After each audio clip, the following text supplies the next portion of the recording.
नमस्कार।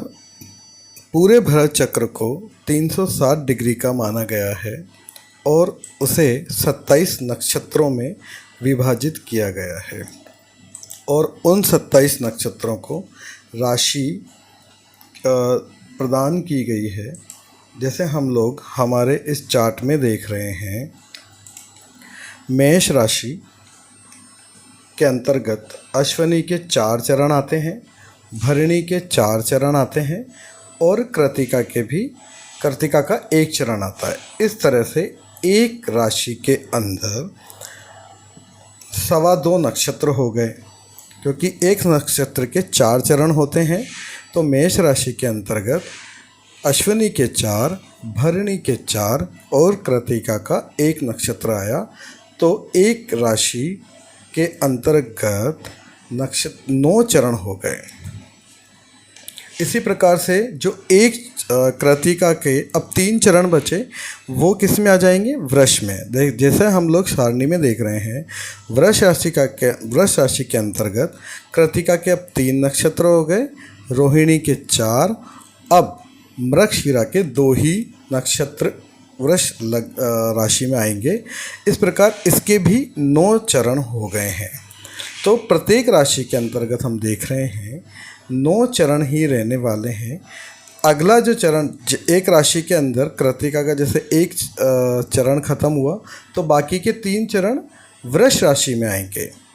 इसी प्रकार मिथुन के अंदर जो मृगशिरा 2 चरण शेष रहे थे, जो कि वृष में ख़त्म हो गए थे, अब मृगशिरा के 2 चरण जो बचे हैं वो मिथुन राशि में आएंगे। तो शुरुआत इस तरह से होएगी, मृगशिरा के 2 चरण, आद्रा के 4 और पुनर्वसु के 3।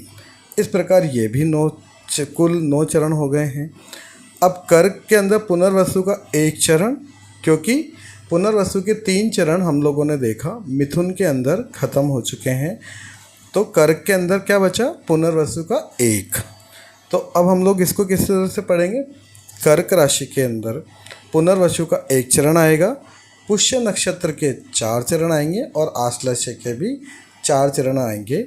इस प्रकार से पूरे 9 चरण हो जाएंगे। देखिए, पहले चरण अगर हम लोग देखें, चरण के अंदर 4, 3, 2, 1 और आखिरी में 1, 2, 3, 4 इस तरह से हो रहे हैं। सिंह राशि से वापस से उसी तरह से शुरू होगा। मधा के 4, पूर्वा फाल्गुनी के 4 और उत्तरा फाल्गुनी का 1। बचे हुए 3 चरण कन्या राशि में आएंगे। उत्तरा फाल्गुनी के 3 चरण, हस्त के 4, चित्रा के 2। अब चित्रा के बचे हुए 2 चरण तुला राशि में आएंगे। तो तुला राशि में चित्रा के 2 चरण, स्वाति के 4 चरण और विशाखा के 3 चरण। इस प्रकार से कुल 9 चरण। अब विशाखा का जो 1 बचा हुआ चरण है वो वृश्चिक राशि में आएगा। विशाखा का 1, अनुराधा के 4 और ज्येष्ठा के 4। इस प्रकार से ये भी 9 चरण हो गए हैं। अब धनु के अंदर वापस से पूरे मिलेंगे, मूल के 4 चरण मिलेंगे, पूर्वाषाढ़ा के 4 चरण मिलेंगे, उत्तराषाढ़ा का 1। इस तरह से ये भी 9 चरण हो गए। अब बचे जो 3 चरण हैं उत्तराषाढ़ा के, वो मकर राशि में आएंगे। मकर राशि में कौन कौन से चरण हुए? उत्तराषाढ़ा के 3, श्रवण के 4 और धनिष्ठा के 2।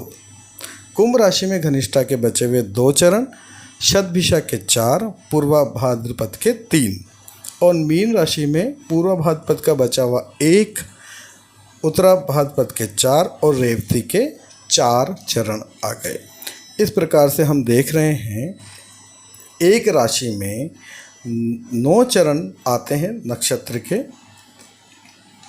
और इसे याद करना भी आसान है। इनका क्रम हमेशा सेम रहता है।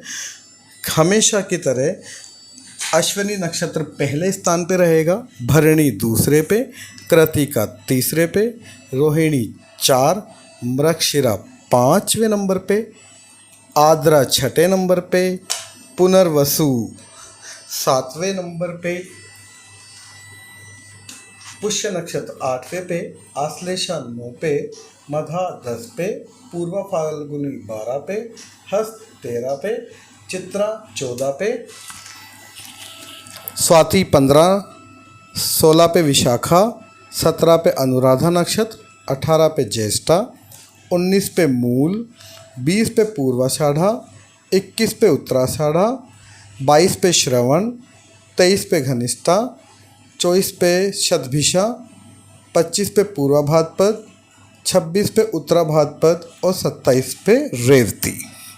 इस तरह से पूरे 27 नक्षत्र होते हैं जिनका कि क्रम कभी भी चेंज नहीं होता।